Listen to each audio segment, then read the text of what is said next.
Hey guys, it's Jasmine, and today it is currently 1:15 a.m. I was laying in bed thinking, wow, I really want to film that video.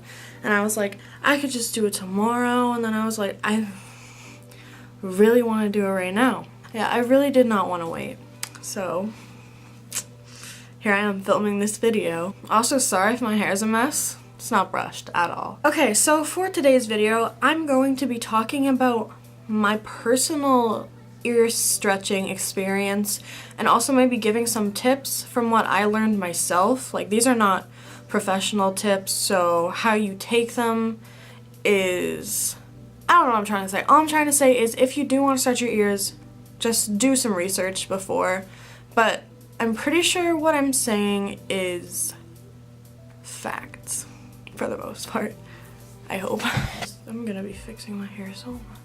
Okay, so I started stretching my ears when I was 14, and I got my first tapers, and I believe that the first taper size is actually a 14 or a 12, but I was really dumb and I kind of believed everything that I heard at the time. So I went straight from an average like ear piercing size, which is an 18 or a 16, and I went straight to a 10. Now, I don't advise this. Skipping sizes in the smaller sizes is easy to do, but probably not worth it. Now, I didn't actually have any pain or any tearing or anything, but I did have my piercings since I was like 3 or 4, so they definitely were not the smallest. So I went straight to a 10. Definitely, once again, do not recommend. And then after that, I stayed to the sizes. I went to an 8, to a 6, to a 4, to a 2, to a 0, to a 00. But anyway, I basically had really smooth stretching from 10 to 4, I would say. That was all really easy. It didn't take very long for it to heal. And then I got to from a 4 to a 2, and I had a really difficult time because it's a really big size difference, and I didn't realize that. So I had my taper, and I was trying to put it through my ear like you do with a taper, and it would not go through. And I really wanted it to go through, so I tried to get it through as much as I could. Then I just left it there like halfway through. Okay, so this is basically just a video where I'm telling you what not to do, I guess, because this, like, I'm not suggesting any of this. So I left it in my ear, and it was a taper, which, by the way, let me just add this quickly. You're not supposed to leave tapers in your ear because they're meant for just stretching. They're not jewelry. They're meant for just stretching, and then you can follow by putting a plug or a tunnel in. The reason that you should not use these for jewelry is the back side, the pointed side that hangs down, can weigh your ear down, which can lead to like uneven lobes. So I don't suggest this. And I left them in because I didn't want to size down, which again, if your ears are not ready, you should always just stay with the smaller size until they're completely healed. So I kept them in, and I decided to go to bed with them in just because gotta sleep, you know? I was sleeping and I woke up and they were all the way in, and there's blood all over my ears. And this was kind of my horror story where I learned that I'm not being smart about stretching my ears, and maybe I should take a different approach to it because we don't like blood, we don't want to bleed, we don't want to tear our earlobes and then never be able to stretch our ears again, right? Right. So from that moment on, I learned what to do when stretching ears. So, first of all, do not use any kind of lubricant such as baby oil or what's the other one that a lot of people use? Vaseline. Don't use those. Those are water-based, and that is bad for your ears. Use oil such as jojoba oil, I believe that's how you say it, or use like a balm that you know is specifically for stretching your ears. You can also ask a professional piercer, because I'm not one. I'm not a professional stretcher.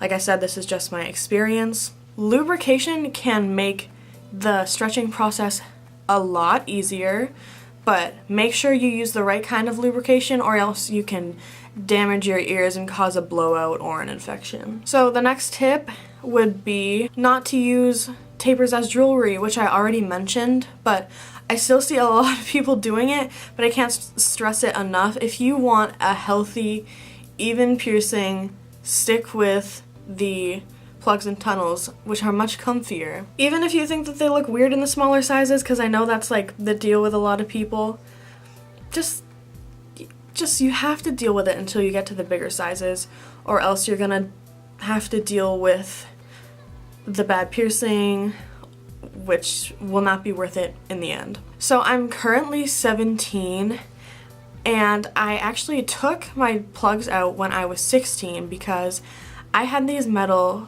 screw-on tunnels. They were gold and they screwed on the back. But the reason I don't suggest these is if you don't get the track on right, it can get stuck. And mine did. It indeed got stuck. It was stuck for months, and it began to hurt because I tried to clean it as well as I can, but I couldn't get in to clean it well enough, so it started getting really like infected and causing pain, and I tried so many different ways of getting it out. And finally one day I took pliers and I squeezed them together and I heard a pop, and finally it came out. But that wasn't fun, so that's why I don't really suggest the screw-ons. If you want a good one, you could use the ones that are like, it's a plug and then you put the little elastic on the back, or using silicone tunnels like the ones I have in now.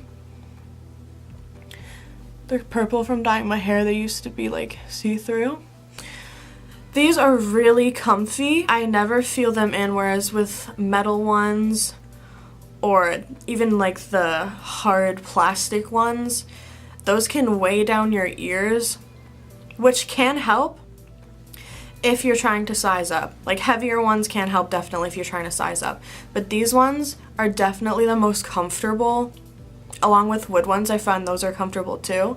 But these ones just slip in, like they're very bendy, as you can see.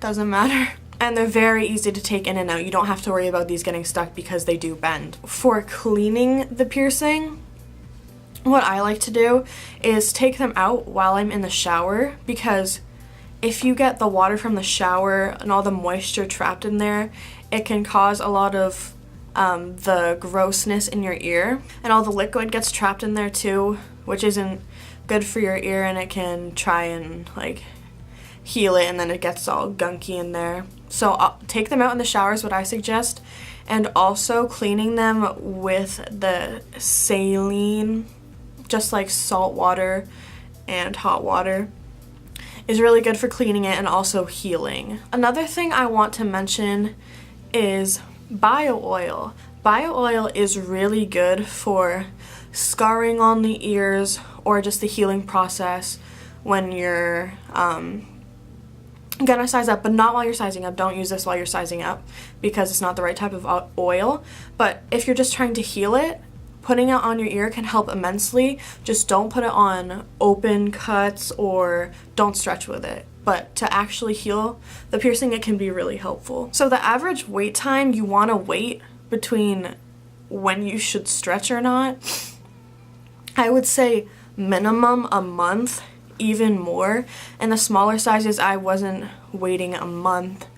And then in the bigger sizes, I definitely waited even more than that because I learned my lesson. The longer you wait, the better, because the more stretched out, healed, and ready your ear is gonna be. I think my final tip is for stretching when you're in the larger sizes or even the small sizes.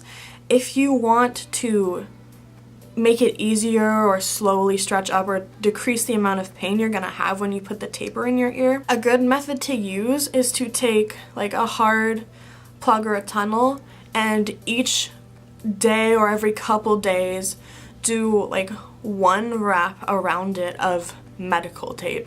You don't want to use any kind of tape that's not good for your ears, but using a medical tape on your ears, just wrap it around, is much easier. It will gradually get it bigger so that you're not just shoving the taper through all at once, which could cause a blowout. And this is a safe and easy way to do it over time and to get a very easy stretch. So as of right now, I'm gonna stay at 00 for a while, and I don't know if I'm gonna go up. I think I might. The only problem with like these with me is once I started, it kind of turned into like an addiction. Like, I love doing it now, and I've had 00 for quite a while, so I'm pretty surprised with myself. But the time when I was 16 and I took them out, I was down to about, I think they stretched down to about a 6, so I had to re-stretch them. And by the way, I just want to throw in, stretching them the second time hurts much more because there's a lot of scar tissue. And a lot of people are always like, if I do it, will my ears completely grow back? Like, if you stretch them, will your ears grow back to like a normal piercing size? I had mine out for quite a few months and they did get small, but personally mine did not go back to the normal earring size. For some people it definitely will, just for me it didn't. So if you want to do it, it's definitely a commitment. It's not just like a fun one-time thing, because there is a chance that it would not go back to normal. So anyways, guys, I hope you liked this video. I tried to make it as accurate as possible, but then again, it's now 1:40, and I tried as best as I could to get all my facts straight. If anything's incorrect, feel free to leave it down below. Like, I don't want to give anyone false information. But then again, don't take everything I say as facts. Do your own research before stretching. And I hope you like this video and have fun stretching, because it is a really fun experience, oddly enough. A lot of people think it's like scary and stuff like that because you just have bigger earlobes. Like, I don't know, something about it just scares people. I guess the pain of stretching your ears, I kind of understand. Anyway, I hope you liked the video. Remember to like and subscribe and all that fun stuff. My social media links are down below, and I will see you guys in the next video. Bye!